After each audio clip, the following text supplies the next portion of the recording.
Deep in the bosom of one of the spacious coves that indenture the coast between Ulash and Newtinish lies the mouth of the Hollow River. It is here where merchant and warships alike lower their sails and raise their god. So thorough and compelling the tales that most ships won't transverse the first few miles of the river after the sun has set. The small valley known as the Hollow is where these tales take the darkest of forms. Here, the locals known as the Hallowed are revered as some of the bravest adventurers in all the land. Why, you may ask? And I'll tell you. It's attributed to the fear that they must confront on a daily basis from birth. It is said the first way to conquer fear is to name it. Its name in the Hollow is the Dullahan.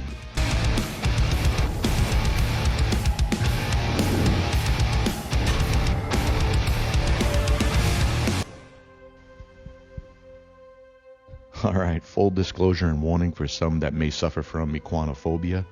We are going to take a quick deep dive into the Dullahan, pronounced Dullahan, also referred to as the Headless Horseman. I know it sounds like a new stout or whiskey from Dublin, but it's actually a fey originating from Irish folklore. Very similar to our Knuckleavee. Check out that video on our cryptid playlist. This sinister being appears as a man or a woman, equal opportunist, riding upon a black horse. But the rider has no head. Typically, the Dullahan carries its head under its arm, like it's about to take a snapshot for the Heisman Trophy, but less Tim Tebow and more OJ on his way to Al Cowan's Bronco. The head itself appears dead and rotten, sometimes compared to having flesh resembling old cheese, with a demonic grin spread across its face from ear to ear, not unlike that of Bill Gates. The Dullahan carries a whip made from human spine. The Dullahan sometimes pulls a wagon which is adorned with funeral objects, such as candles and skulls to light the way. The spokes of the wheels are made from thigh bones. The wagon's covering made from worm-chewed, pale and dried human skin. Nasty. That's nasty. When the Dullahan stops riding, that is where a person is due to die. And when a Dullahan calls out that person's name, the person immediately perishes. They are known to be relentless. There is no way to bar the road against a Dullahan. All locks and gates open to them when they approach. They do not appreciate being watched while on their errands. So you got that, don't look at me, don't look at me, look at me now! After throwing a basin of blood on those who dare to do so, often a mark that they are among the next to die, or even lashing out the watcher's eyes with their whips, which sounds almost as painful as some of the content dropped by Netflix and Disney lately. They are, however, frightened of gold, and even a single gold pin can drive a Dullahan away, kind of like the Fed being frightened of gold base. Yeah, well, we won't go down that rabbit hole. Whereas a single pint and I might stay at the pub all night.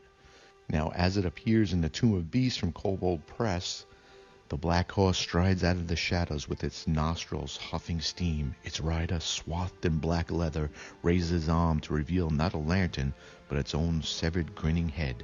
Talk about a flex. Hey, hi, here's my head.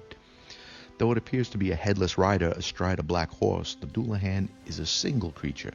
The Fey spirit takes the shape of the rider holding its own head aloft like a lantern, or more rarely the form of an ogre cradling its head under one arm. Harbingers of death, hailing from the darkest of Fey courts, the Dullahan are macabre creatures that walk hand in hand with death. They sometimes serve powerful Fey lords and ladies, riding far and wide in the capacity of a herald, bard, or ambassador. Have that guy pull up and play you a song. More often than not, they carry doom to a wretch who roused their lord's ire. Relentless nature, the Dullahan doesn't require food, drink, or sleep. As far as some of the stats go,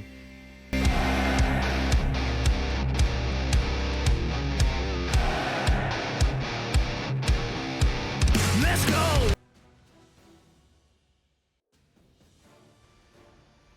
They come in as a challenge rating 11. They have a baleful glare, When a creature that can see the eyes of the Dullahan's severed head starts a turn within 30 feet of the Dullahan can force it to make a wisdom saving throw of 15. If the Dullahan isn't incapacitated and can see the creature on a failed save, the creature is frightened until the start of its next turn. It also has Deathly Doom in innate spell casting, so it can sling some spells.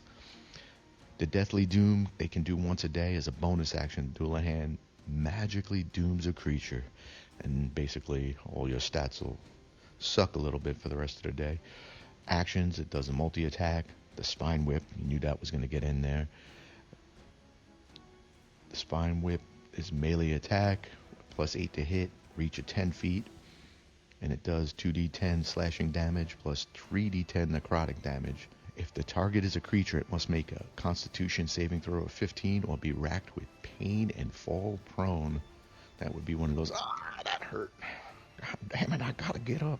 Alright, Seal the Doom. The Dullahan points at a creature marked by Deathly Doom within 40 feet that it can see. The creature must succeed on a Constitution saving throw against this magic, or it immediately drops to 0 hit points. That could be a bitch, because that means you dead.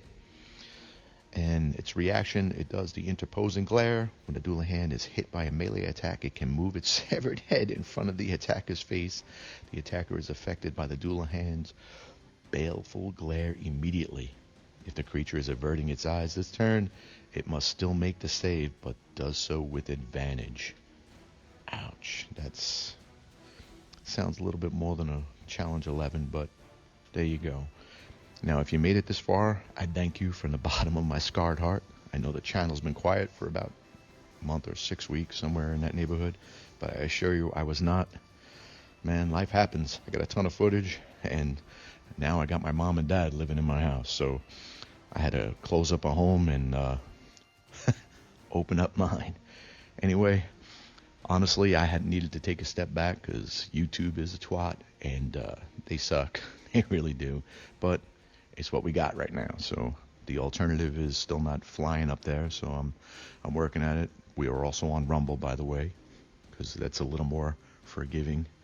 Anyway, I was putting in crazy hours for this channel, and I thank you for sticking with me, and even one of you actually contacted me to make sure I wasn't dead, and I thank you for that, Marco. I was not dead. It grew back, man. It grew back.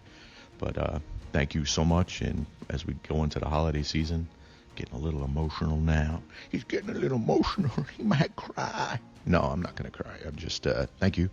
Thank you so much, and we'll be back with some more. I'm going to try to at least post weekly now, instead of trying to post 2 and 3 times a week, because that was definitely, I was obsessed. He was obsessed. That motherfucker was obsessed. But now, less so. And I got some great footage from Oklahoma and a few other places, so I'll be getting that up for you. Stay frosty and aware, beautiful people, and have a Merry Christmas and a Happy New Year, and we'll be back soon with some more monstery goodness. Thank you. Thank you very much.